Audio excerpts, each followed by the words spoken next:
Did you ever buy a watch based off of a movie that you had seen a long time ago and then recently seen it again?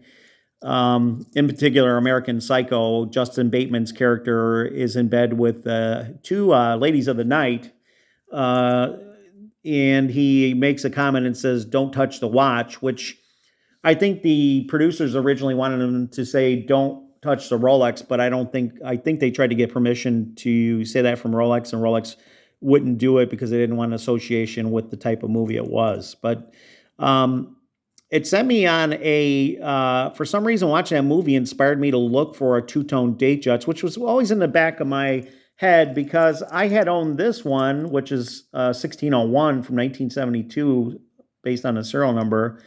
And this is a stainless steel with the white gold fluted bezel, and very similar look. But the two tone, obviously, in certain lights, you can definitely see it. Now, I don't, you can't really pick it up as much in this low light area, but um, this is basically the 16013. This is dated from 1978, based on the serial number.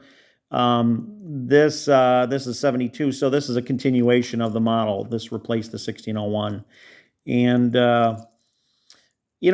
probably a week after I bought it, it was another one of those good deals on eBay, and it's a seller that he sells a ton of Datejusts. I don't know if that's what he just focuses on. And this is from 78, but he had it listed as a 79. So, um, he does high volume. He's got like 100% rating. So I think at the time he accepted my offer of 4,000, and eBay was running on one of those luxury watch rebates or discounts, and I got 300 off that, so I got it for 37. So my two watches, that Tudor I just talked about not too long ago, the 79 280, the chronograph, the Tudor Tiger, I got that during one of those periods where they were running that special, and I got this one as well with that discount. So I figure for 3,700, I think it was a pretty good deal. So, and it was kind of at the height of where everything was at the highest level that it's been in the used and new market. And this one, we're seeing like these creep up to the mid fives in sixes, and I was like, no way would I buy an old Datejust for 6,000. If it had a blue dial. In 78, 79, you seen someone with blue dials, maybe the earlier generations. Those, every time you'd see them, they were selling for $500 more. So I guess there was some more popularity. This is the champagne dial. Oh, and in American Cycle, he had a 16013, but it was a tapestry dial, which has the pattern in the dial. This is a similar color, but it's a champagne. I think the tapestry dial is a little bit more golden. It looks like, but it's hard to tell depending on what light you're looking at it. If you got a lot of light, they pop more.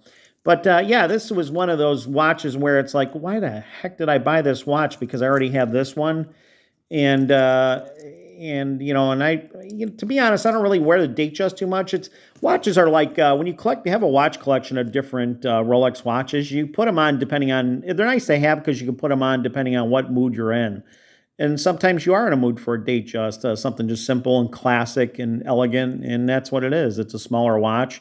I have huge wrists, so it kind of disappears, but it's not as bad as the 34 millimeter because this is 36, but there it is on my wrist. And there's those, somebody had asked me on a comment on one of the videos based on the, why do the end links rub against the case, and they do because they're thin stamped metal, and they eventually bend out of shape, and you have to rebend them. They get where they fold. You can see this one's actually gapping on one side, and that's after me working on it for a while because they were both almost rolling completely around when I got it because it hadn't been serviced or touched. It looked like so. This is the JB Champion. If you look at it, that's that oval Jubilee I was talking about in my Tudor video. About the Black Bay Jubilee. That's the old original Jacob E. Bender provided with Rolex bracelet that they contracted for them to supply in the U.S. And let me see if you can see the stampings. So somebody else asked me if it had any JB references or champions, and it does not. This is all the stampings it has. It'll say stainless steel, and it'll say if it's stainless steel, it won't say anything, or if it's 14 karat gold like this one where the centers are 14 karat gold, it'll say, reference that, and it says USA. And that's how you know you got along with the oval. Now, so interestingly enough, I've talked about this recently too. This is the Swiss made. So in Europe and all parts of the other than the U.S., you would have got this bracelet. It was a 6251H, and here was the standard clasp. But this is what I refer to as the folded end, and you could see it's, if you really compare them, of the time of the earlier vintage Jubilees, if you look at that one versus this one, you're gonna, as a customer, you're gonna think that the USA one is, the better bracelet. But I can tell you, these things seem to stretch a little bit more, of course, and you would think you'd think they'd hold up a little bit better being solid, but that had lesser relevance. What really causes them to stretch is not so much as the separation; it's the wear of the pins in each Jubilee and center. And don't forget, this is 14 karat gold, so the centers are more softer than the stainless steel version. So this one does stretch even a little bit more than just the regular stainless steel one. But I may tighten that up myself. I'm getting interested as part of adding more watchmaking of my hobby. There's the presses and vise that you could separate these and repin them with, and I've become kind of fascinated in that. And I was thinking about buying those, but I think they're like $200 a piece. So I want to make sure I know what I'm doing before I move forward with purchasing those. And but you can separate these and buy the pins in stainless steel and repin it, and it'll almost be as good as new. So I may do that, but this, like I said, this was one of those watches where you buy it and it's like, I was watching American Psycho and I thought, wow, even back when that movie came out, I think, I'm 57 now, but I seen that movie, I think back in 2000 or 99, I can't remember when it came out at the theater. And I was always like amazed. I was like, wow, Rolex, that's cool. That watch looks really awesome, even though he's a complete psycho. But anyways, obviously that watch got, the Datejust got some popularity through that movie. And that's, the tapestry dial two tones, the 6013s are a little bit, command a higher value than the plain dial ones. So, and the 16013 was the last year that Rolex on the Datejust used the lug holes for the push pins, where you could just get a toothpick if you wanted to and change your band. If you wanted to pop in a leather, you could do that at home. Excuse me. So yeah, that's last of the classic line that replaced the 1601 like this. And I think they're, you can't go wrong with a Datejust, but they can be, wear a little bit small on especially a bigger wrist, but they're nice. You can, like, watch in your watch collection, you get a flavor collection. You get a flavor for a watch in different moods. So you can pop it on your wrist and enjoy the classic old history of the Datejust, and just it's a very elegant watch, and it's kind of the opposite of the Submariner, which is a sports watch. This is more of your wearing to a dinner party, and you're wearing a suit or just dressed up nice, and you put on your Datejust.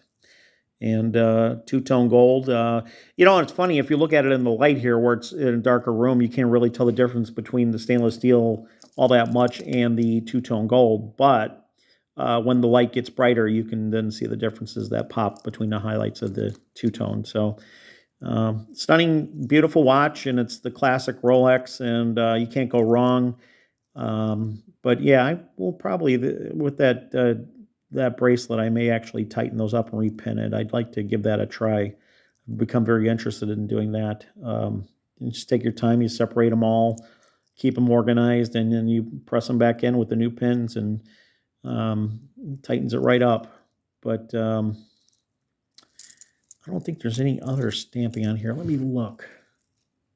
Nope, I don't see any other. Some of the older JB Champion bracelets made for Rolex had a date stamping.